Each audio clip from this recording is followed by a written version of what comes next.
The events of the movie take place in the 1960s. Housewife Alice observes her neighbor Celine, who after finishing all the household chores, leaves somewhere. After that, Alice used a spare key to open Celine's house, drew all the curtains and took out a knife. Meanwhile, Celine picked up her 8-year-old son Max and the neighbor's son Theo, who were in the same class from school.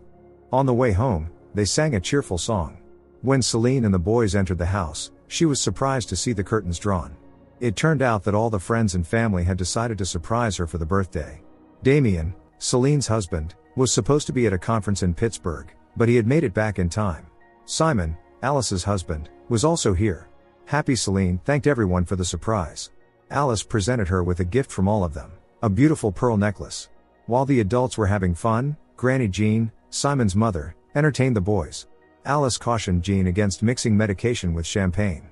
When the boys disappeared from sight, Alice became worried, fearing that her son might eat peanut cookies, to which he has a severe allergy. Celine helped her friend find the boys, who as expected had stolen the peanut cookies. The mother scolded Theo. She was really scared because the son was the most important thing in her life. Celine reassured Alice, telling her that she was a wonderful mother and friend. In the evening, the boys were tired and went to bed, while the party was in full swing.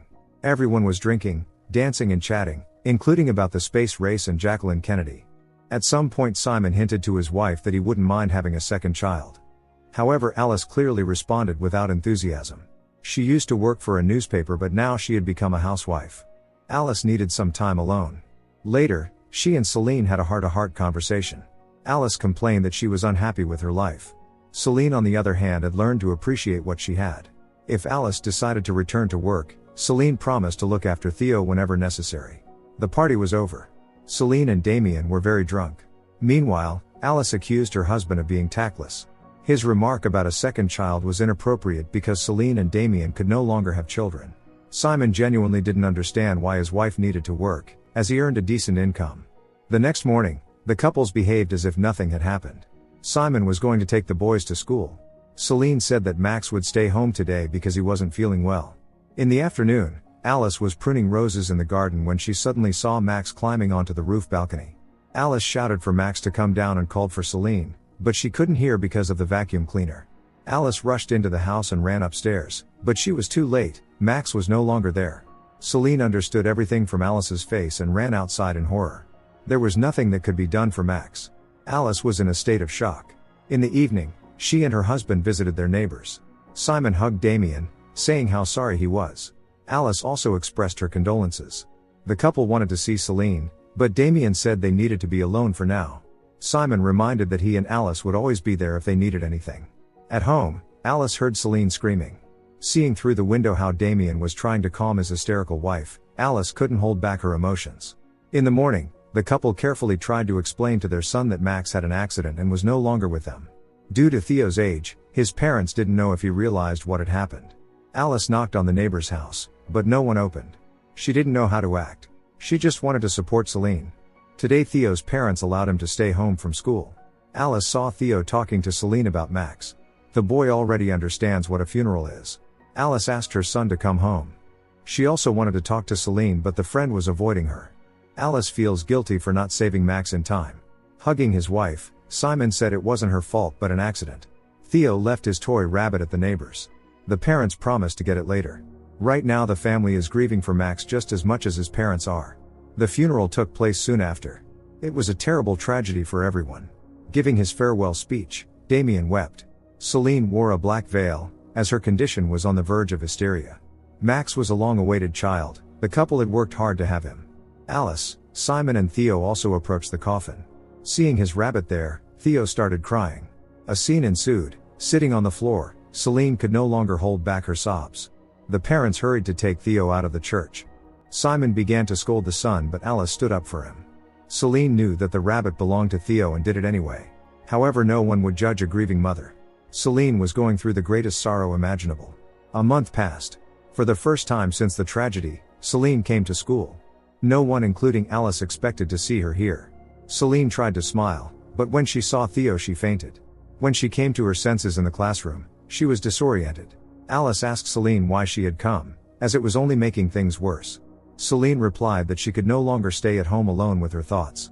She hardly remembered anything since the tragedy. Celine also regretted pushing Alice away. Of course nothing would ever be the same, but Celine needed to move on. Today Celine had prepared dinner and for the first time since the tragedy, invited the neighbors over. Hearing Damien shouting from the second floor that he wasn't going anywhere, Simon whispered to his wife that it was not time yet. But Alice was sure they should support their friends. Celine lied that Damien wasn't feeling well. She also apologized to Theo and returned as Rabbit. She just didn't want Max to be alone. The conversation wasn't going well. Simon said they'd better come back later, but Celine assured that everything was fine. While pouring cocktails, Celine could barely hold herself together. Alice told her that she was doing great today. When Theo asked Celine if she and Damien would have another child, she replied no. Celine could no longer have children. Alice asked her son to stop asking such questions. While everyone was talking, Alice entered Max's room where everything remained unchanged. Seeing Damien, she awkwardly apologized. Suddenly Damien hugged her, needing support. They all missed Max very much. Later, Alice and Celine were smoking outside. Celine was sure that the husband blamed her, even though he had never said so directly. But Alice knew for certain that her friend was not at fault. This could have happened to anyone. Alice had also gone through a tragedy once. Her parents perished in a car accident. Alice was in the same car but survived. After that, she was haunted by a sense of guilt. Of course it's not the same, since Celine wasn't watching her son closely enough. It seemed like life was getting back on track.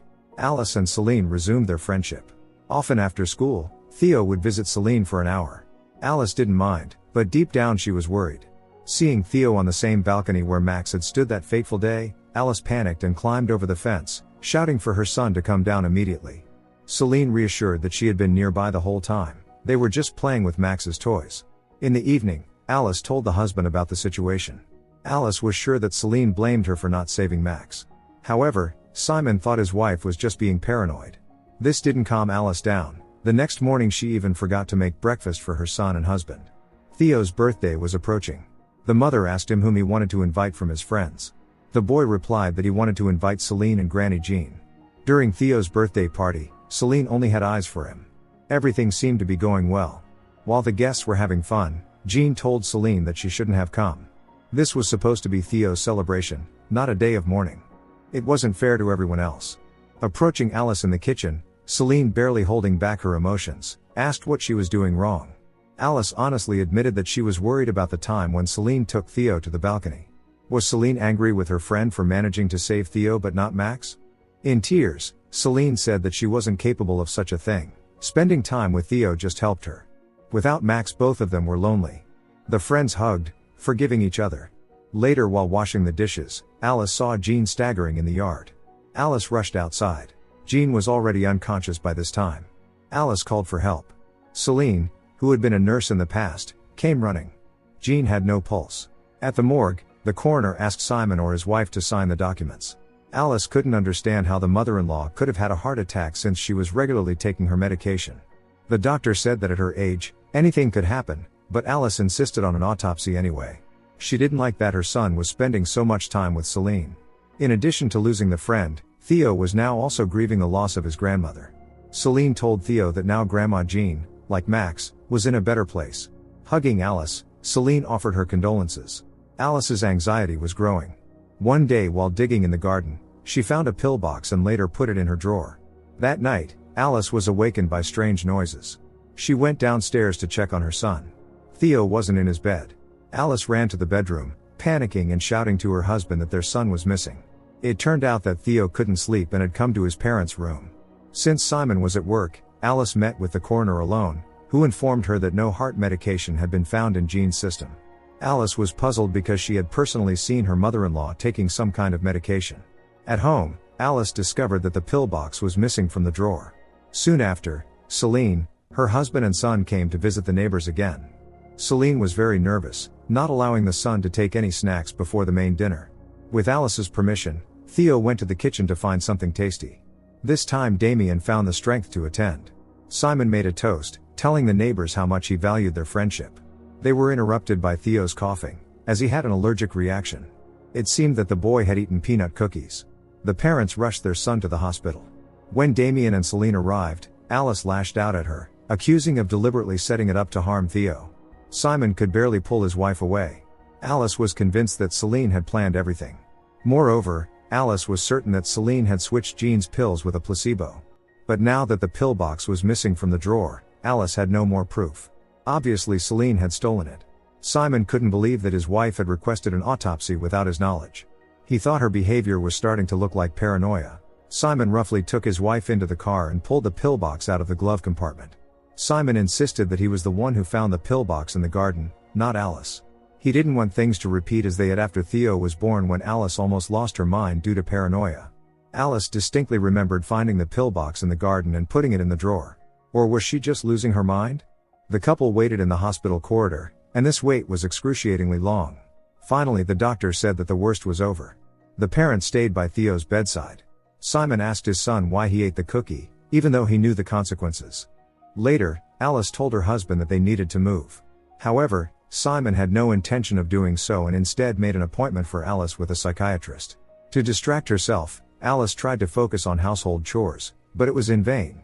When Celine left, Alice unlocked her house with the spare key and went down to the basement, but the medicine cabinet was locked. Unexpectedly Celine returned because she had forgotten something. Alice hid in the basement. Sensing something was wrong, Celine came downstairs, but not finding anything suspicious she went back up. Alice wanted to leave, unaware that Celine was still here. Celine demanded that her neighbor explain what she was doing here. When Alice accused Celine of causing Jean's demise and intending to harm Theo, Celine was deeply outraged and furiously threw Alice out of her house. After picking up her son from school, Alice asked him if he wanted to go to the ocean for the holidays. The boy didn't respond to his mother's words, remaining lost in thought. At their doorstep, Theo found a gift from Celine. Alice immediately took the box from her son and threw it on Celine's doorstep. Theo resented his mother and hid somewhere. Panicked, Alice searched for him everywhere and rushed into Celine's house. Meanwhile, Theo was standing on the roof, saying that he wanted to go to a better place to be with Max and Granny Jean. Celine managed to grab Theo at the last moment. Alice in tears hugged the son and Celine, thanking her. The women held hands. In the evening Alice put the son to bed. She admitted that she needed help from a psychiatrist. Simon in turn agreed to move because it would be better for Theo. Later, Alice apologized to Celine. Now Alice is seeing a therapist and taking medication. Celine said that she was also wrong. All this time she had blamed Alice for Max's demise, even though it couldn't have been her fault. Celine agreed that moving would be good for Theo. When Damien returned from work, the wife offered him a drink. When he learned that the neighbors were moving, Damien wasn't surprised. Lately, Celine had been bothering Alice and Simon a lot, wanting to spend time with their son. Damien wanted Theo to stop coming to their house. That night, Celine sedated her husband with chloroform and moved him to another room, staging everything to make it look like Damien had harmed himself. In the morning, Alice and Simon heard ambulance sirens and upon going outside, learned that their neighbor had voluntarily passed away. Alice couldn't understand why Celine had to endure such trials. Of course the couple offered Celine to stay with them.